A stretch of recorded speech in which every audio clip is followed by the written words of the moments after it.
Charte de l'impérialisme. La présente charte a été élaborée à Washington pendant la traite négrière, ensuite discrètement négociée à la conférence de Berlin en 1885, pendant que les puissances occidentales se partageaient l'Afrique. Ils négocièrent secrètement à Yalta le partage du monde en deux blocs après la Deuxième Guerre mondiale, et pendant la création de la Société des Nations, l'ancêtre de l'ONU. Dispositions générales. Article 1. Devise de l'impérialisme. Gouverner le monde et contrôler les richesses de la planète. Notre politique est de diviser pour mieux régner, dominer, exploiter et piller pour remplir nos banques, et faire d'elles les plus puissantes du monde. Article 2. Aucun pays du tiers-monde ne constitue un État souverain et indépendant. Article 3. Tout pouvoir dans les pays du tiers-monde émane de nous, qui l'exerçons par la pression sur les dirigeants qui ne sont que nos marionnettes. Aucun organe du tiers-monde ne peut s'en attribuer l'exercice. Article 4. Tous les pays du tiers-monde sont divisibles, et leurs frontières déplaçables selon notre volonté. Le respect de l'intégrité territoriale n'existe pas pour le tiers-monde. Article 5. Tous les dictateurs doivent mettre leur fortune dans nos banques pour la sécurité de nos intérêts. Cette fortune servira de dons et crédits accordés par nous comme assistance, et d'aide au développement aux pays du tiers-monde. Des régimes politiques.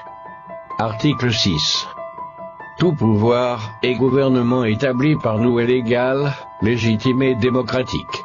Mais tout autre pouvoir ou gouvernement qui n'émane pas de nous est illégal, illégitime et dictatorial, quelle que soit sa forme et sa légitimité. Article 7. Tout pouvoir qui oppose la moindre résistance à nos injonctions, perd par le fait même sa légalité, sa légitimité et sa crédibilité. Il doit disparaître. Des traités et des accords. Article 8. On ne négocie pas les accords et les contrats avec les pays du tiers-monde, on leur impose ce qu'on veut, et ils subissent notre volonté. Article 9. Tout accord conclu avec un autre pays, ou une négociation sans notre aval est nul, et de nul effet. Des droits fondamentaux. Article 10. Là où il y a nos intérêts, les pays du tiers-monde n'ont pas de droit. Dans les pays du Sud, nos intérêts passent avant la loi et le droit international. Article 11. La liberté d'expression, la liberté d'association, et les droits de l'homme, n'ont de sens que dans le pays où les dirigeants s'opposent à notre volonté. Article 12. Les peuples du tiers-monde n'ont pas d'opinion, ni de droit, ils subissent notre loi et notre droit. Article 13. Les pays du tiers-monde n'ont ni culture ni civilisation, sans se référer à la civilisation occidentale. Article 14. On ne parle pas de génocide, de massacre ni de crimes de guerre ou de crimes contre l'humanité dans les pays où nos intérêts sont garantis, même si le nombre des victimes est très important. Des finances publiques. Article 15. Dans les pays du tiers-monde, nul n'a le droit de mettre dans leur banque un montant d'argent au-dessus du plafond que nous avons fixé. Lorsque la fortune dépasse le plafond, on la dépose dans l'une de nos banques pour que les bénéfices retournent sous forme de prêts ou d'aide économique au développement en espèces ou en nature. Article 16.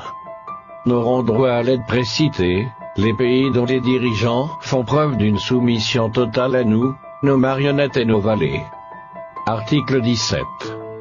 Notre aide doit être accompagnée des recommandations fortes de nature à empêcher et briser toute action de développement des pays du tiers-monde.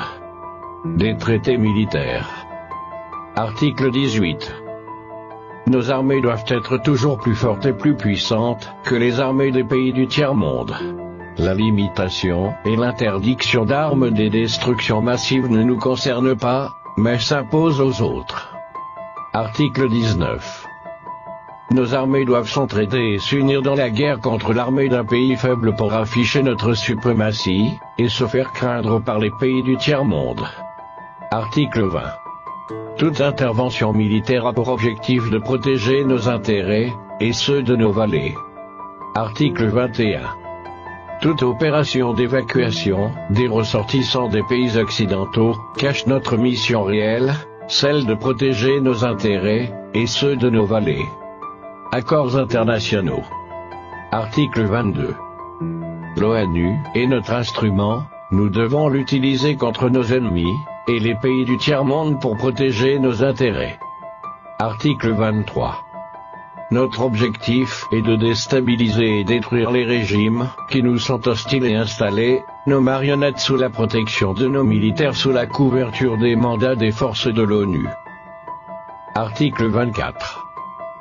Les résolutions de l'ONU sont des textes qui nous donnent le droit et les moyens de frapper, de tuer et de détruire les pays dont les dirigeants et les peuples refusent de se soumettre à nos injonctions sous la couverture des résolutions du Conseil de sécurité de l'ONU. Article 25. Notre devoir est de maintenir l'Afrique et d'autres pays du monde dans le sous-développement, la misère, la division, les guerres, le chaos pour bien les dominer, les exploiter et les piller à travers les missions des Nations Unies. Article 26.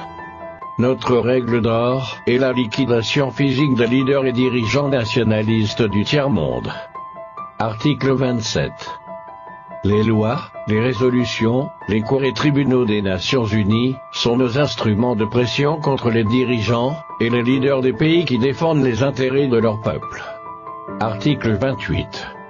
Les dirigeants des puissances occidentales ne peuvent être poursuivis, arrêtés ni incarcérés par les cours et tribunaux de l'ONU, même s'ils commettent des crimes de guerre, de génocide, ou des crimes contre l'humanité.